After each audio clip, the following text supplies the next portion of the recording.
Our conversation is about liberty and Ashraf, but I think everyone in the room knows it's really about Iran. What is happening at liberty is every much a part of the final showdown for a free Iran is what is happening in Syria or wherever else the Iranian regime employs its terrorism.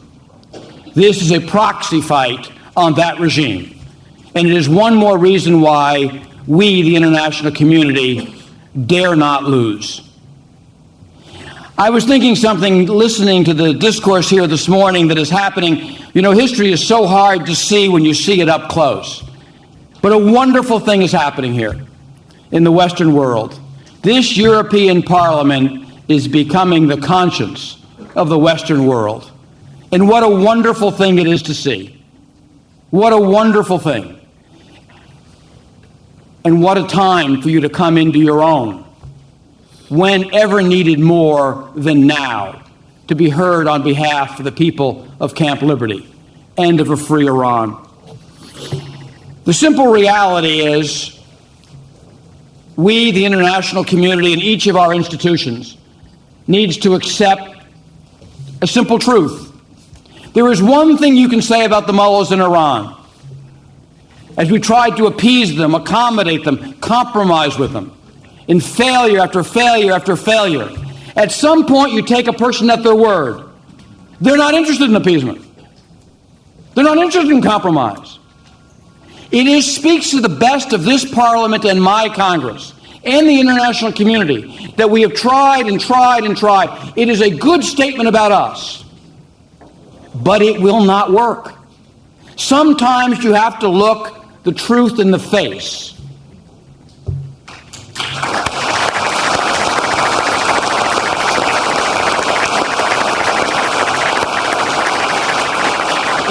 In my country, I suspect, as I'm sensing in this Parliament, a very broad coalition has formed in support of the MEK, the best opposition group, because in reality, it is the only opposition group. The mullahs have destroyed any independent voice.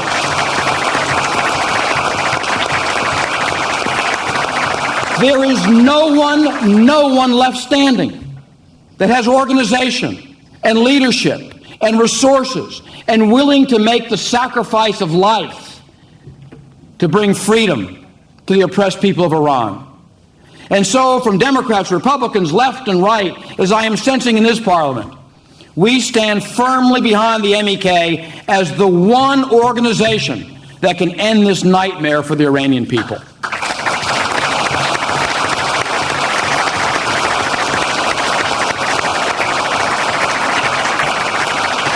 You know, the road to a free Tehran today leads through liberty. But it's important to understand the attack on liberty, much as those who sat in our chairs 15 years ago, 10 years ago, saw the attack on Sarajevo, not an attack on the people who live there, but on the credibility of your Parliament and my Congress and the United Nations and the international community. We gave our word for the security of these people. The United Nations gave its commitment. We were to protect their lives, and we didn't. And we didn't. I understood the outrage over Sarajevo and Rwanda and a host of other places. I understood that. I don't understand the silence here. They didn't attack the people of liberty. They attacked the credibility of the United Nations and Europe and America. We were attacked. You, me, and we were left wanting. That's the issue that's before us today. But now the people of Camp Liberty, not in anger, but in a practical accommodation to the fact that we didn't keep our word, have made a simple request. They want to live. And to live, they want to return to the relative safety of Ashraf. Not an unreasonable request. Or they want simply the means to be defended in liberty. I'll tell you what they want. And anyone here tell me where it's unreasonable. They own bulletproof vests and helmets. They want no money. They want no gifts. They own them. They're at Ashraf. They'd like them brought to liberty. Unreasonable? The United States military had left T-walls for blast protection around the places where men and women now sleep in Camp Liberty for exactly this kind of attack. They exist. They were paid for by our taxpayers. They'd like them back into Camp Liberty to defend against another Liberty attack, another rocket attack. Unreasonable? Something wrong with that? They would like blast protection bunkers. They would like to know that there is a safety zone around the camp from which rockets cannot be launched. Who here can argue with one of those requests? Instead, we are told by my government and perhaps yours that security lies not in these means, but in leaving the country. I would accept that if we were talking about 3,200 people. But we've moved 7 in the last year. The casualty count of deaths is greater than those who have moved.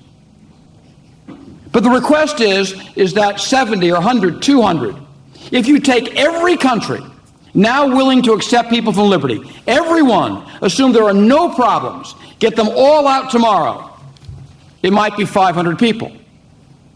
2,700 remain. No helmets, no T-walls, no blast protection, no safety, facing imminent attack. 2,700.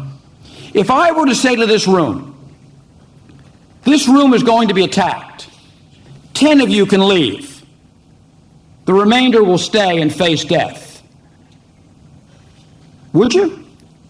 And if you did, what kind of people are you? There's a wonderful quote I've remembered all my life. At the end of the Battle of France, as the Battle of Britain was beginning, the Germans sent a message to Churchill. Would he surrender? He was so contemptuous, he didn't answer. He simply said, what kind of people do they think we are?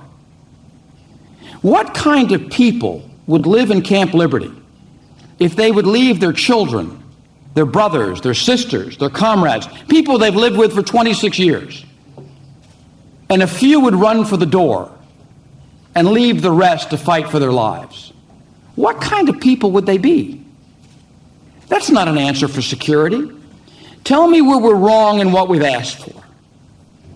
Tell me that having a few leave and leave the rest behind is right, and we'll do it. But you know it's not. And that's the line that separates us today. Now, how do we move this? Well, those diplomats who would prescribe accommodation with the Iranians, or leaving liberty, or remaining in danger, and waiting for the Iraqis to provide protection, they do not work for themselves. They are not a force unto themselves. They work for you, or for me. They are answerable in a democratic society to our constituencies. I know it's the hardest thing in politics is to see history up close. You can never tell where it's going or where it came from, even if after a few years it becomes obvious. Here's what's obvious. Even as we speak, the seeds of the end of the Iranian regime are being planted. You can see it in Syria, you can see it in Iraq, you can tell in international chambers. It is there. It is coming. Someday soon it'll appear as obvious as it can be. By being here today, you've chosen sides. You've done the greatest thing any parliamentarian can do, and why I believe this parliament is becoming the conscience of the Western world. Anybody can stand with the rich. Anybody can take the side of the powerful. Anybody can be intimidated by nuclear weapons. Anybody can be intimidated by oil. But those who will stand with the poor over the rich, the weak over the strong, they not only inherit history, but in moments like this can be proud of it the rest of their lives. Not only are you on the side of the rich, but from everything I believe, you're on the side of the winning. We have weeks, days, not months, not years, to save the lives of the people of liberty. Remind your diplomats who they work for, and remind them the kind of parliament that you want to be, and everything that Europe should represent to the world. This is that moment. And thank you, Mr. Stevenson, very much for having me.